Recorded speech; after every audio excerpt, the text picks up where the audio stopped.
Payızın sərin nəfəsi torpağa toxunur. Fermerlərimiz yorulmaq bilmədən sahələrə toxum səpirlər. Bu əkin bərəkətimizin və ərzaq təhlükəsizliyimizin bir növrəsidir. Uzun müddətdir ki, mən kənd təsərrüfatı əkinçiliyi ilə məşğulam. Ən çox əkdiyim əkinlərdən strateji məhsul olan taxıl sahəsidir. Bu il hal-hazırda 20 hektar əkin aparmışam. Əkinim davam eləyir.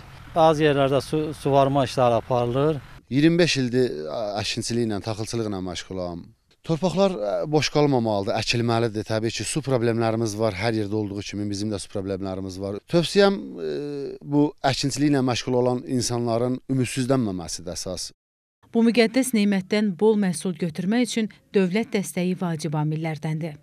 Muxtar Respublikada hazıradək 9000 hektardan artıq sahədə şum, eləcə də 4000 hektardan artıq sahədə əkin işləri aparılmışdır. Hazırda fermerlər tərəfindən bu işlər intensiv olaraq davam etdirilir.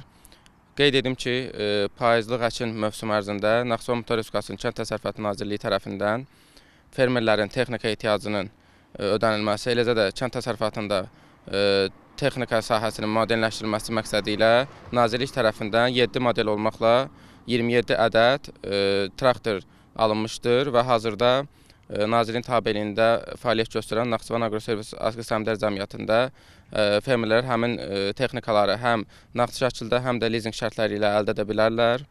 Eyni zamanda sözgedən payızlıq taxıl əkininin mövsüm ərzində fermerlərin qarşısına çıxa biləcək hər hansı bir problemin, eləcə də dövlət dəstəyi tədbirlərin səmərəli həyata keçirilməsi, həmçinin vacib aqrotexniki tədbirlərin görülməsi məqsədi ilə Nazirlikdə müvafiq komissiya yaradılmışdır. Bildiririk ki, fermerlər vaxtında dövlət dəstəyi tədbirlərindən yararlanmaları üçün öz əkinlərini dekabr ayının 31-nədək elektron kənd təsərrüfatı informasiya sistemində bəyan etməlidirlər. Mütəxəssis bildirir ki, fermerlərin əvvəlki illərin məhsulundan saxladıqları toxumlardan istifadə etməsi məhsuldarlığın azalmasına, həmçinin su və gübrə kimi resursların itkisinə səbəb olur.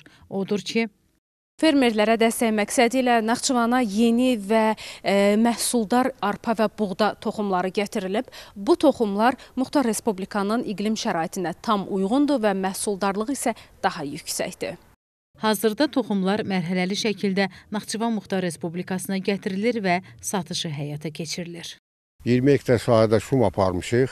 Artıq səpin başlayıb növbə ilə növbəli şəkildə taxılların əsilməsi işinə başlamışıq. Su ilə təminatınız necədir? Su ilə təminatımız bizdə indi əvvəlki illərdə göllərimizdə də su olurdu, Naxçıvan çayında olurdu, Əlincə çayından gəlirdi. İndi həmin sahələrdə, göllərdə su olmadığından yalnız bizim ümidimiz bağlı Araz sahə üzərindən Araz 1, Araz 2 nasoslarından istifadə edirik. Onlar da imkan daxilində nasosların gücü səviyyəsində həmin sahələrdə su varmışlar. Əsas diqqəti yönəldirir ki, su içisinə yol verilməsin. Əlbəttə, bugün torpağa axıdılan alın təri sabah sahələrimizi sarı sümbüllərlə bəzəyəcək. Təcrübəli taxılçılarımız bildirirlər ki, müasir texnologiyanı qədim ənənə ilə birləşdirərək bu vacib sahənin əkinini daha da genişləndirməliyik. Dövlət kömrəmizi verir. Su da əlavə pulumuzu verir. Nə istəyir, get dolan, cavanlara da tövsiyəm budur. Tövsiyəm budur, otursunlar, gəlsinlər, hər nə deməsinlər ki, su yoxdur. Su olacaq Allahın köməkliyi ilə. Olan suları neçə cəmaata növbəli şəkildə verilir. Torpaq heç vaxt çəkilən zəhməti yerdə qoymur. Bugün əkilən sahələr, əldə edilən bol məhsul sabah süfrələrimizi bəzəyəcək. Gəlin, barlı, bərəkətli torpaqlarımızın hər qarışını qiymətləndirək, Muxtar Respublikanın taxıl ehtiyatını daha da gücləndirək.